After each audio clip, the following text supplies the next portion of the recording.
la vague #métaux débarque dans le monde de la mode. Insufflé en 2017 après les accusations de plusieurs actrices contre le producteur Harvey Weinstein, le mouvement se poursuit désormais dans plusieurs domaines pour dénoncer les agressions sexuelles, tentatives de viol et viols, dont les femmes sont, ou ont été victimes. Récemment, Ciesti Carré Otis, mannequin des années 1990 et ex-femme de Mickey Rourke qui a déposé une plainte au civil contre Gérald Marie, ancien patron de l'agence Elite qu'elle accuse de viol. Ciesti alors qu'elle logeait chez lui, fraîchement débarqué de Californie à l'âge de 17 ans, qu'elle rapporte avoir subi ces agressions durant plusieurs mois. À l'époque, il s'agissait pour elle d'un privilège d'être hébergée par cet homme influent dans le monde de la mode, fiancé à Linda Evangelista qui vivait également avec lui. Je savais que j'avais à supporter ces abus pour pouvoir continuer à travailler. J'ai été profondément traumatisée, a-t-elle notamment confié à la brigade de protection des mineurs à Paris.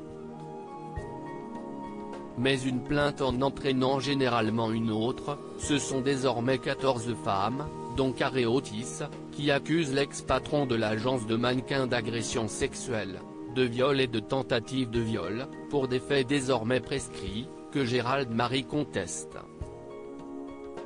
Toutefois, ces nombreuses victimes présumées peuvent compter sur le soutien d'anciennes top, dont Carla Bruni.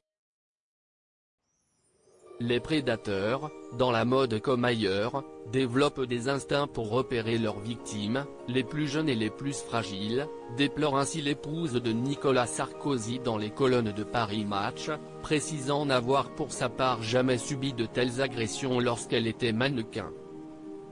Linda Evangelista soutient les mannequins agressés par son ex-mari, un soutien de taille pour ces nombreuses femmes qui dénoncent l'omerta d'une profession, et une rébellion à laquelle des noms célèbres comme ceux d'Helena Christensen ou encore Linda Evangelista se sont ajoutés.